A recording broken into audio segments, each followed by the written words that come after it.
నా పేరు సాంబశివుడు, తెలంగాణ ప్రగతిశీల గ్రామ పంచాయతీ కార్మిక సంఘం జిల్లా కార్యదర్శిని. ప్రధానంగా మొన్న 3వ రాష్ట్ర మహాసభ గ్రామ పంచాయతీ కార్మికుల సంఘం పిలుపులో భాగంగా ఈరోజు టోకెన్ సమ్మె చేయమని చెప్పి పిలుపునిచ్చారు. అందులో భాగంగా ఈరోజు తెలంగాణ చౌరస్తాలో మహబూబ్నగర్ జిల్లా సెంటర్లో మేము టోకెన్ సమ్మె నిర్వహిస్తూ ఉన్నాం. ప్రధానంగా మా జీతాల సమస్య. ఈరోజు గతంలో కేసీఆర్ ఉన్నప్పుడు ఆయన 8,500 నుంచి 9,500 చేసిండు.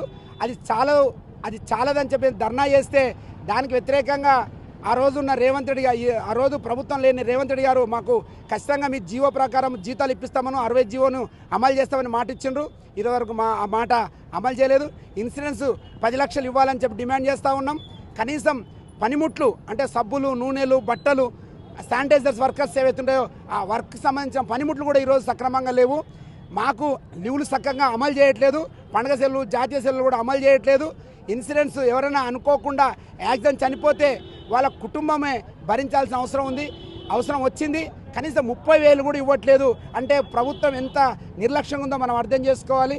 అదేవిధంగా ఈఎస్ఐ, పిఎఫ్ అది కనీసం పెన్షన్ 60 ఏళ్ళు దాటిన తర్వాత వాళ్ళ పరిస్థితి రోడ్డు మీద పడుతుంది. కాబట్టి కనీసం పెన్షన్ అమలు చేయాలని చెప్పేసి ఈ సందర్భంగా టోకెన్ సందర్భంగా డిమాండ్ చేస్తూ ఉన్నాం.